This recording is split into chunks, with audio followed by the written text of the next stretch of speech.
Fala galerinha, tudo bem com vocês? Eu sou o Alexandre e vocês estão em mais um vídeo do canal Jogatina. Hoje eu vou falar para vocês os 5 melhores protagonistas de JRPG. Lembrando que essa é uma lista pessoal, então leve em consideração apenas as minhas opiniões.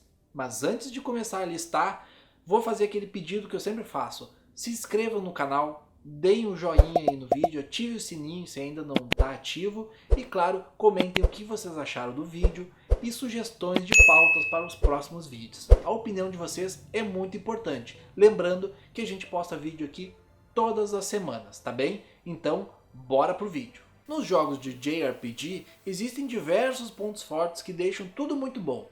A história, como podemos citar em Xenogears, a música, como em Chrono Trigger, o gameplay, como Final Fantasy Tactics, ou até mesmo os gráficos, como em Final Fantasy VII Remake, lançado recentemente. Mas tem um toque final, a cereja do bolo, o toque me voe, que não pode ficar de fora, que são, claro, os protagonistas. Os jogos de JRPG com certeza possuem os personagens de games mais populares de todos. Um exemplo disso é o protagonista de Final Fantasy VII, Cloud, quando no passado ganhou diversas enquetes e prêmios de maior protagonista de todos, lá no nosso querido GameFAQs, batendo até mesmo Link, de The Legend of Zelda. Contudo, podemos citar ainda outros como Ryu da saga Breath of Fire, Chrono de Chrono Trigger e Surge de Chrono Cross, além, claro, de Squall de Final Fantasy VIII e muitos outros que ficam no nosso imaginário. Então, por isso eu resolvi fazer essa lista, Como eu disse para vocês, é uma lista pessoal, daqueles protagonistas que eu acho os melhores. Claro que não estão nessa lista esses que citei anteriormente, porque já estão em outro patamar, e eu não quero ser repetitivo citando sempre os mesmos. Como o canal é novo, talvez muitos que estejam aqui ainda não me conheçam, mas um dos meus gêneros de jogos favoritos é o JRPG. Eu gosto muito de RPG japonês, também gosto de outros tipos de RPG, mas os JRPGs têm um lugar cativo no meu coração. Então agora eu vou começar essa grande listinha, grande pequena lista, são apenas 5. O primeiro deles é o personagem Caim de Lost Odyssey, lançado lá em 2017. O jogo pretendia alcançar o público do Xbox 360, que ficaria órfão da franquia Final Fantasy. Naquela época, ela era exclusiva da Sony, Então quem tinha Xbox 360 dificilmente achava que iria algum dia jogar Final Fantasy, o que não é a realidade dos dias de hoje, Para isso, Hironobu Sakaguchi, o conhecido pai de Final Fantasy, resolveu reunir um time dos sonhos, a exemplo do que já havia feito na produção anterior, Blue Dragon, recriando aquela clássica equipe de Chrono Trigger. Agora, Sakaguchi articulou uma aliança com alguns dos maiores artistas do Japão. Para ajudar na concepção da trama e do cenário, o produtor convocou o talento do escritor Kiyoshi Shigematsu, autor de diversos romances e vencedor de diversos prêmios literários. O design do jogo ficaria por conta do renomado mangaka Takeniko Inoue, que vocês devem conhecer por títulos como Vagabond, Slandunk e Camille on Jail.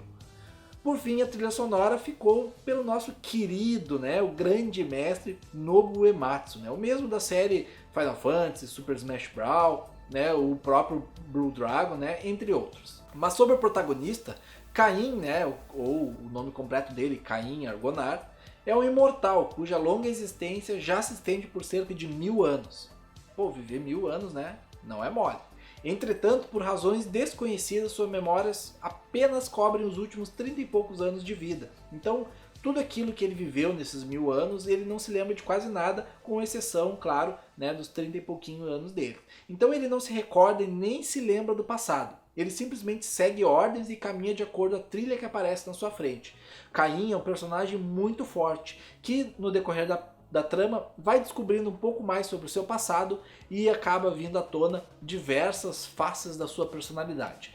Não vou dar muitos detalhes aqui porque eu vou acabar dando um spoiler. Embora seja um jogo lá de 2007, eu tenho certeza que muita gente ainda não jogou e ainda não conhece essa maravilha que é Lost Odyssey, que inclusive não só o protagonista eu gosto muito, mas o jogo é um dos meus jogos favoritos de todos os tempos. Com certeza ele está ali no meu top 10 de Xbox pelo menos. E passando para o nosso segundo nomezinho da lista, tem um JRPG aqui que recentemente foi lançado, remasterizado, lançado para a nova geração, que é Tales of Vesperia.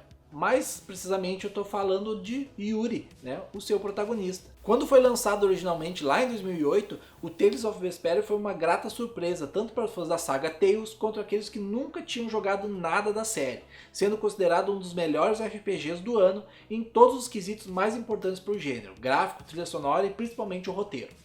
10 anos depois, a Namco Tales Studio lança uma versão remasterizada do jogo para a geração atual de consoles, e mesmo passando-se uma década, Tales of Vesperia Definitive Edition continua sendo um dos melhores JRPGs que você vai encontrar no mercado.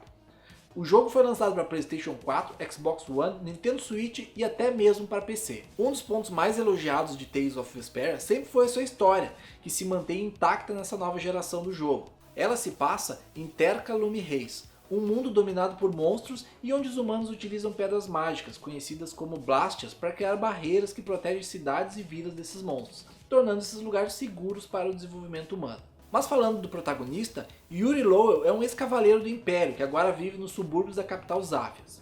Ele leva uma vida de mercenário e se vê obrigado a invadir a casa de um dos nobres da cidade após ele ter enganado os mais pobres, levando dinheiro que com muito suor foi arrecadado para consertar a Blastia do poço, mas jamais foi usado para isso, o que fazia com que as pessoas mais pobres da cidade não tivessem acesso à água potável. Em sua busca pelo nobre, Yuri acaba se encontrando com Estel, princesa e uma das herdeiras do Império, que também estava em uma missão pessoal, encontrar Flynn, um tenente dos Cavaleiros do Império e amigo de infância de Yuri, para avisá-lo que a vida dele está correndo perigo, pois um grupo misterioso contratou assassinos para matá-lo.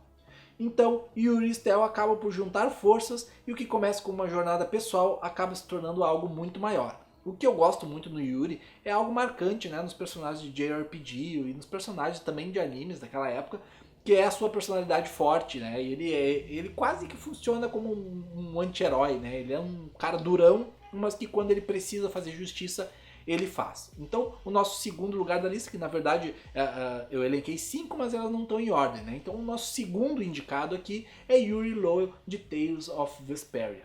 Bom, essa lista é muito difícil para mim, porque eu gosto muito de JRPG, como eu já falei, e é difícil escolher apenas 5 protagonistas, né? Então, se vocês pedirem, né, se vocês quiserem, eu posso fazer uma segunda lista com outros protagonistas. Mas agora, o nosso terceiro indicado é da franquia Final Fantasy, mas não é Squall, não é Cloud.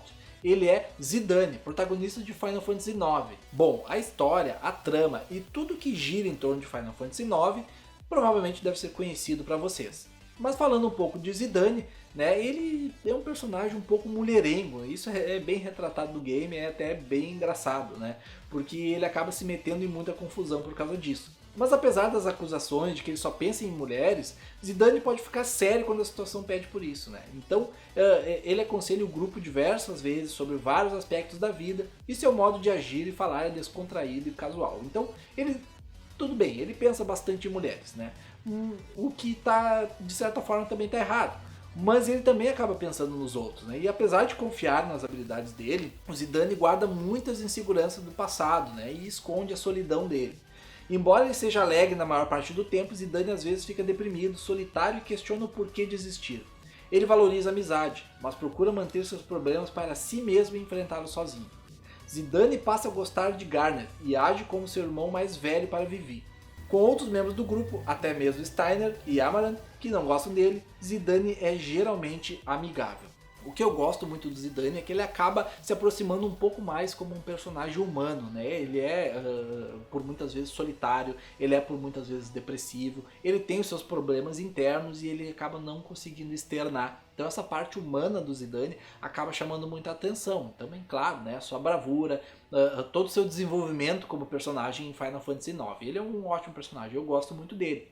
E partindo para mais um personagem, né, o nosso quarto, eu continuo na saga Final Fantasy. E agora é Final Fantasy X. Para mim, tá? Ele é o melhor Final Fantasy da saga toda. Né? O que eu mais gosto é o Final Fantasy X. Talvez porque tenha sido o que eu mais joguei, talvez. Então eu vou falar sobre o Tidus, ou Tidus, né? Como vocês queiram falar. No game, ele não é muito pronunciado, né? Com vozes ele não é pronunciado. Então não se sabe muito bem como se pronuncia o nome dele, mas aí vocês pronunciam como vocês quiserem. Tidus, ou Tidus, é otimista e despreocupado, e à primeira vista parece até um pouco infantil. Ele fica mais sério quando as coisas ficam agitadas, e apesar desse jeito despreocupado, esconde um passado problemático.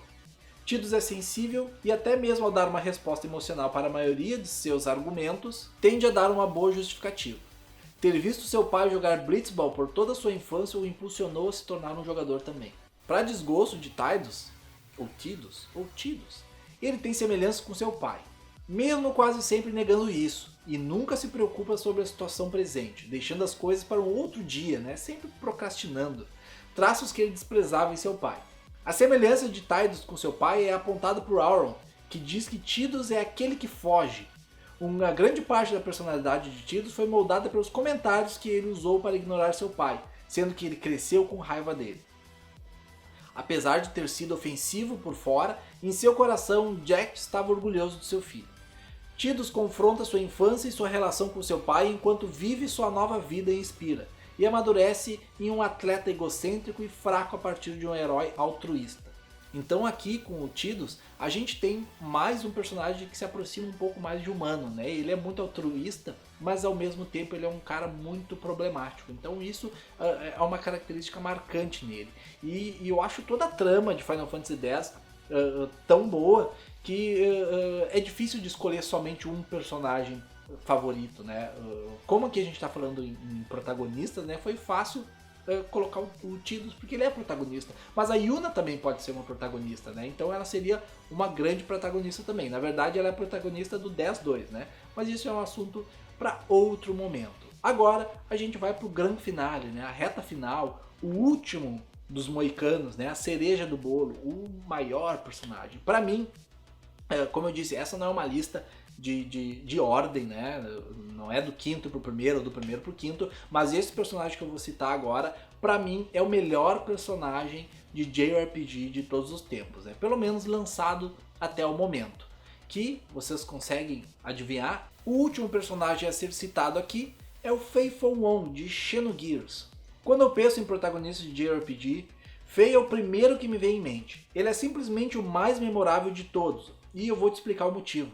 Primeiramente, ele me remete muito à minha infância, Aqueles traços dele lembram muito os animes lá dos anos 90. E isso mexe demais comigo. E na época já mexia. Quando eu joguei o Play, o Xenogears lá no Play, isso me chamou muita atenção. Embora eu não tenha entendido muito bem a história, e eu tenha entendido isso somente muitos anos depois, jogando ele traduzido nos nossos clássicos emuladores. Segundo, que a sua história e personalidade são as mais profundas de todos os JRPG existentes.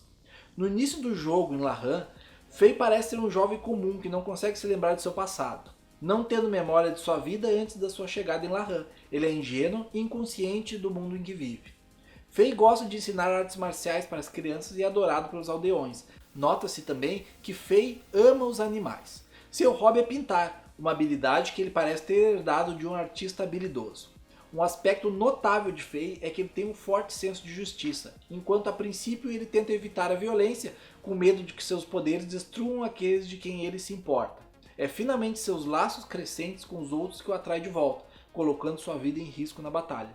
Depois de perder a única casa que conhece, além de ser exilado pelos membros restantes dela, Fei lida com a depressão e até mesmo se torna suicida. Além de possuir outras personalidades, cada uma criada por algum motivo. Isso torna ele o mais próximo de uma pessoa normal, que apesar de ter um grande poder, também possui muitos problemas consigo mesmo. A trama de Xenogears não é segredo para ninguém que é uma das mais adultas e mais bem desenvolvidas das histórias dos games.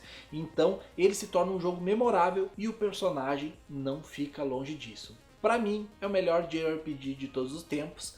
Então uma hora dessa vou fazer um videozinho sobre o jogo, sobre a história dele, desenvolvendo um pouquinho mais. Por hora, essa é a minha lista. Tu concorda com isso? Não concorda? Tem outra lista?